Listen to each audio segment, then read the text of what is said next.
الحمد لله العزيز العزة والعلا والصلاة والسلام على سيد الأنبياء شمس الضحى بدر الدجى نور الهدى منبع الجود والعطاء أما بعد أعوذ بالله من الشيطان الرجيم بسم الله الرحمن الرحيم إن الله وملائكته يصلون على النبي يا أيها الذين آمنوا صلوا عليه وسلموا تسليما الصلاة والسلام عليك يا سيدي يا رسول الله وعلى آلك واصحابك يا سيدي يا حبيب الله. سارے حضرات درود شریف پڑھیے، سارے حضرات پڑھیے.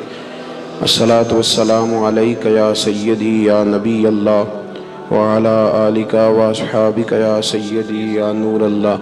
اللهم صل على سيدنا ومولانا محمد معدن الجود والکرم وآلہ وصحبہ وبارک وسلم. تمام تعریفیں حمد اور ثنا اللہ تبارک و تعالیٰ کے لیے. درود و سلام نبی اکرم نور مجسم شفیع معظم احمد مجتبیٰ جناب حضرت محمد مصطفیٰ صلی اللہ علیہ والا صفات کے لیے. اصلاح انسانیت کے عنوان سے اس بزم نور کا انعقاد ہے. دعا فرمائیں اللہ تعالی ہم سب کو دین متین کے ساتھ دولت اخلاص نصیب فرمائے. ہر ریاکاری سے، ہر بناوٹ سے، ہر تصنع سے اللہ ہمیں محفوظ فرمائے.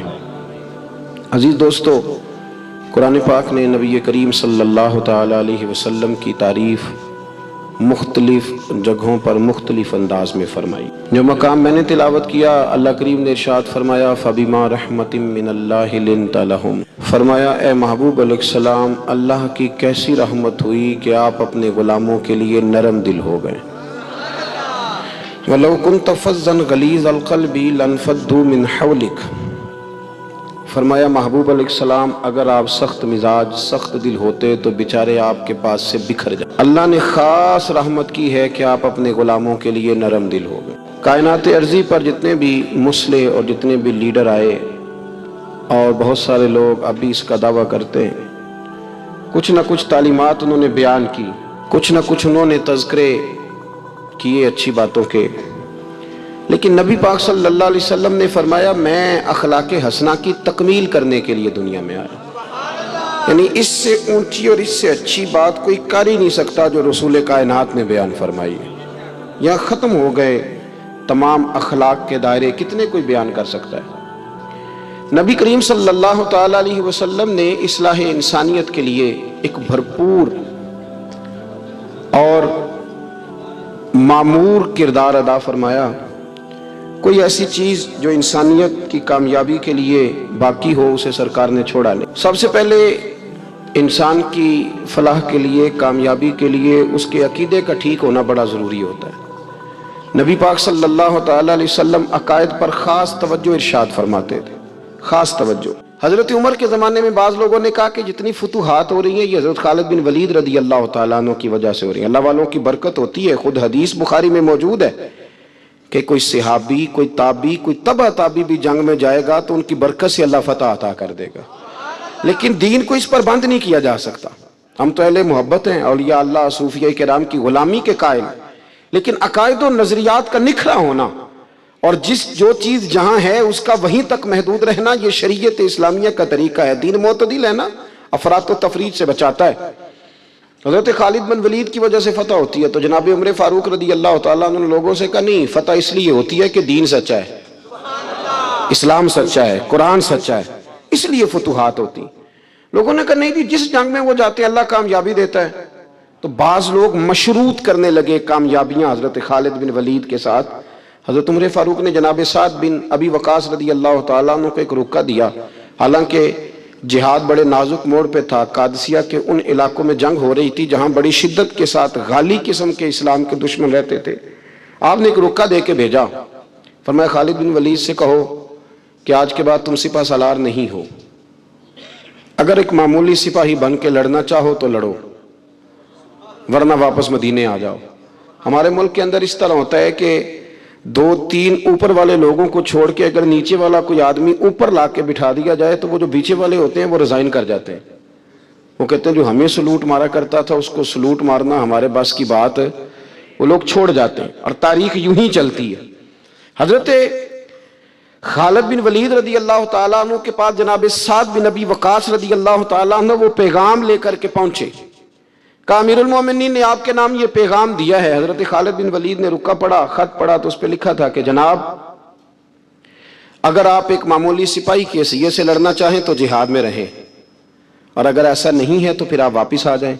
اب ایک آدمی چیف آف آرمی سٹاف ہو اور اسے کور کمانڈر کے درجے پہ کیا بالکل ایک معمولی آپ سپاہی کہہ دیں، اس کے لیے بڑا مشکل ہوتا ہے، لیکن تب ہوتا ہے جب مقصود کچھ اور ہو، اور اگر مقصود اللہ رسول کی رضا ہو۔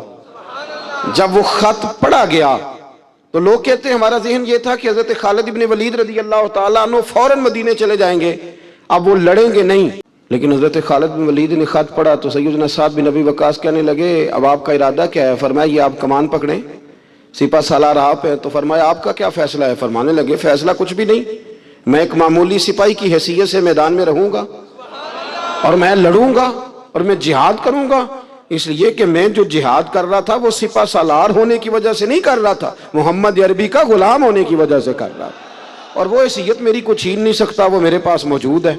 اب ایک نیا رخ اختیار کیا صحابہ کرام کے اس وزن نے، عقائد بڑے مضبوط رکھے۔ وہ اعلیٰ حضرت بریلوی رحمۃ اللہ تعالیٰ علیہ باہر کھڑے تھے، دروازے پہ تو ایک شخص آ گیا مانگنے والا، اس نے کہا اعلیٰ حضرت فاضل بریلوی رحمۃ اللہ علیہ سے کہ یا تو آپ 10 روپے دیں ورنہ میں آپ کا مکان الٹ دوں گا۔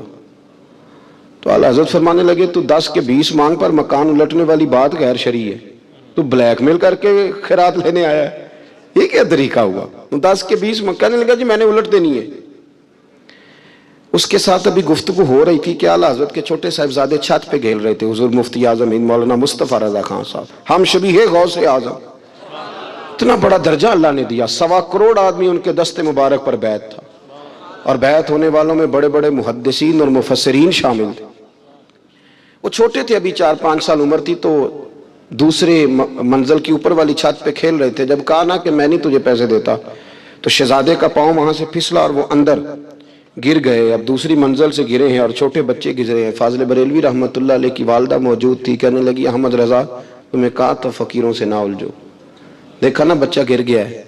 تو بچہ سرکار کا اپنا فرمان موجود ہے کہ اولاد آدمی کو بزدل کر دیتی، لیکن اعلیٰ حضرت فاضل بریلوی فرمانے لگے اماں میرا بیٹا گر گیا ہے، میں تو اندر بھی نہیں آیا اسے دیکھنے، یہ میرا ایک پتر ہے، میرا ایک 1000 بھی ہو تو میں نبی پاک کی شریعت پہ قربان کر دوں گا، پر میں اس کی غلط بات ماننے کو تیار۔ یہ لفظ آپ کی زبان سے نکلے تو شہزادے دوڑے ہوئے آئے، عرض کی ابا جی میں اوپر والی چھت سے گرا ہوں، میرے تو کپڑوں کو مٹی بھی کوئی نہیں لگی۔ عقائد کی مضبوطی حسن ہے، اس حسن کو قائم رکھیں۔ فلاح کے لیے سب سے ضروری یہ ہے کہ آپ کا کوئی نظریہ تو ہو۔ یہ کیا بات ہوئی کہ رسیوں سے ڈرنا، ہر چوتھے آدمی کو کالا جادو ہو گیا، ہر پانچواں آدمی آ کے کہتا ہے، اور بڑا کام چل رہا ہے عاملوں کا، انہوں نے تو اپنے بورڈ پہ وہ بیماریاں لکھوا دی ہیں جو ابھی پیدا بھی نہیں ہوئی، ان کا بھی وہ علاج کراتے۔ خدا کا خوف کریں، اتنا تو نہیں جادو آسان کے سبھی کو ہو گیا ہے۔